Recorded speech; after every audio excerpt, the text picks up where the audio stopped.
Hey everyone, it's Jokestrap here with another episode of Game Talk. So lately, I've had some bad news and some good news. For one, my year-old new 3DS XL is starting to experience some wear and tear. The X button doesn't really want to work unless I press really hard. This is really disappointing because it's going to make playing Pokemon a hassle and it's going to make Monster Hunter 4 Ultimate almost impossible to play. Good news is, in the last month or so, a new Digimon game has been localized, and for the PlayStation Vita too. It just so happens that I have a dusty Vita and a bit of cash refund for my taxes, so I put one and one together. Long story short, Digimon Story Sleuth is awesome. It's a game with an entirely new plot, virtually unattached from much of the various games and shows in terms of continuity. I just beat the game and I got one heck of a story. Thing is, it didn't start out that way. I know some might be thinking, JK, that's me.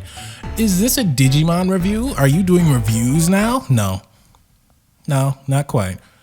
I'm just trying to give kudos to one of the best worlds to be built in this style of fiction. If you go online and look up reviews for this game, you'll see complaints from people who have played very little of this game, like the first 1/3 of the story perhaps. And I agree with many of them, to an extent. This is how it seems. When you're playing the first 10 or so hours of this game, it feels really distant. The game has Digimon in the name, yet it seems almost as if someone just made another futuristic internet-themed game and shoehorned Digimon in. It feels eerily similar to the likes of Persona 3 and 4, Mega Man Battle Network and Mega Man Star Force, and the Dot Hack series. You have a teen protagonist who stumbles upon some unusual power or gift in a contemporary environment stylized around Japan. They find enemies capable of affecting people through the special medium of the game, be it the internet or some dimensional rift, with casualties happening to the people in the real world. They get powers that their peers can't match or can't match entirely, and they go forth attempting to uncover the conspiracy of whatever evil is affecting the innocent. Sleuth totally sounds like someone just cherry-picked themes from these games and decided to make their own. Then they thought, hey, this is soulless, let's throw Digimon in so that people can actually have something to do. I complained about it myself a little bit, and then I got halfway through the game or so, and then I realized something. This theming was on purpose. Maybe 3/5 of the way in, the story starts getting really serious, with Digimon actually taking the stage in the plot. It feels really surprising because diving into the game, they first make it out to feel like Digimon are just these fancy programs that hackers use. But the more you play, the more you realize that you've had the truth hidden from you. You play more and more trying to get the real truth out, and spoilers withheld, you end up finding a truth even more catastrophic and dangerous than you anticipated. I was thrilled. Why did this work though? Why could Digimon pull this off, making their own games seem like a knockoff of what you would assume were better games? I think that by the very nature of the world building that went into Digimon as a whole, it makes it possible for it to work with almost anything. Let's look at it like this. When creating a fictional world, it's fundamental to describe the nature of that world. Things like history are important, sure, but it's even more important to ensure people grasp the world in concept. This factor in specific is crucial for games in the style of Pokemon or Digimon because they help the immersion happen. There needs to be a running theme that is able to be explained simply from the start, basically the introductory paragraph of a game. Something that the player can see or experience and they just kind of get it. This is why Digimon and Pokemon work so well. They forsake the need for super deep history and politics or whatever because they don't need them in the same way that something like Metal Gear or the Elder Scrolls do. Those worlds don't differ so vastly from the concepts that we have in real life. But Pokemon? Every time you start a Pokemon game, you get a little speech.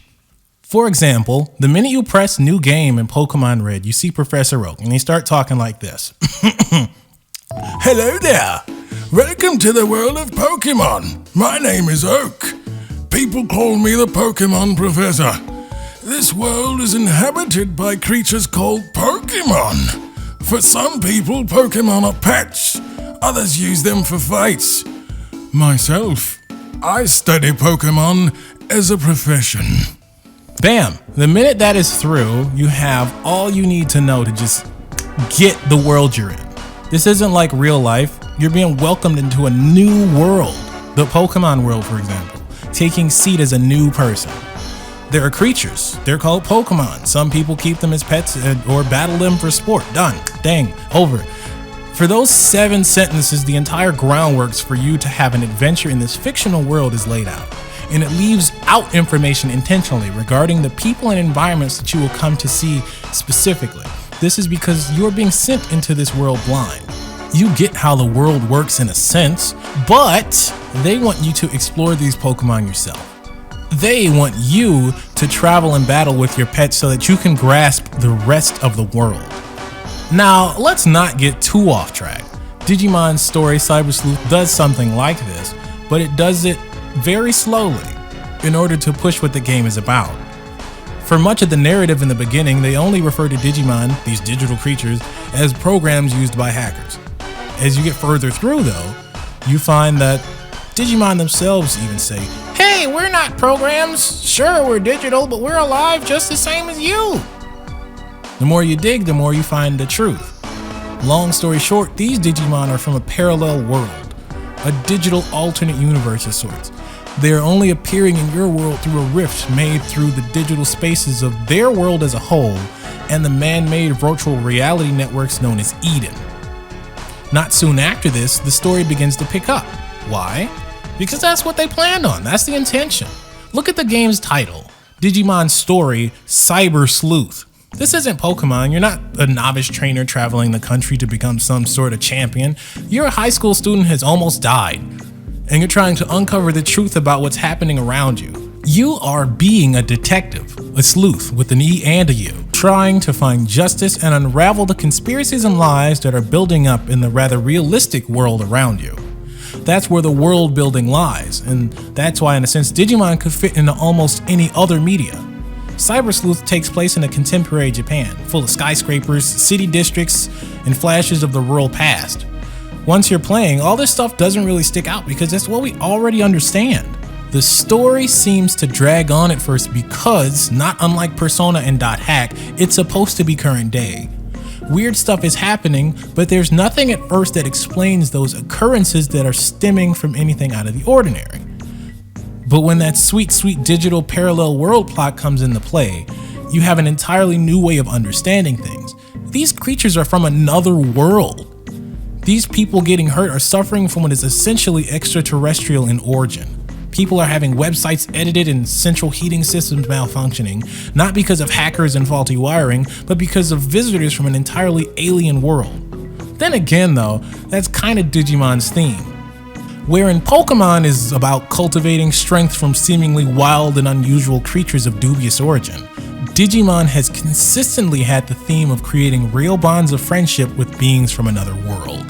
These friendships are with what are essentially people from another world, and the powers that result from that bond is what helps stop the evils of that world and our own.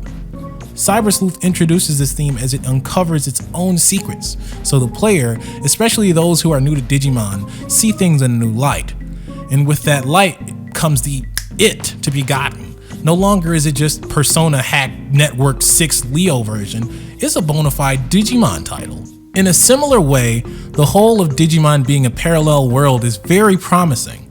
I said before that Digimon could fit into nearly anything, and that's why. It's an alternate universe series that is always bleeding in the other dimensions. All of the movies and TV shows, games, and the like can all have worlds with different humans all crossing over with this digital world. That's unprecedented.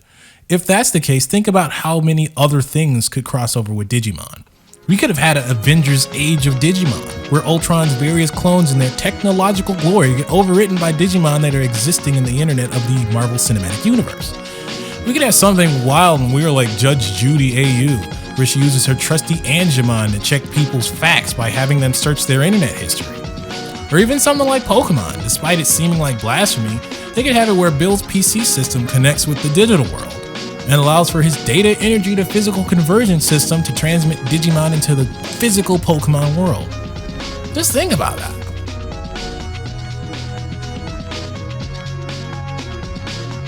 This is Jokestrap with Game Talk. If you like this discussion, go ahead and like this video. If you want me to talk about something, leave a comment and I'll see what I can do. Thanks for watching.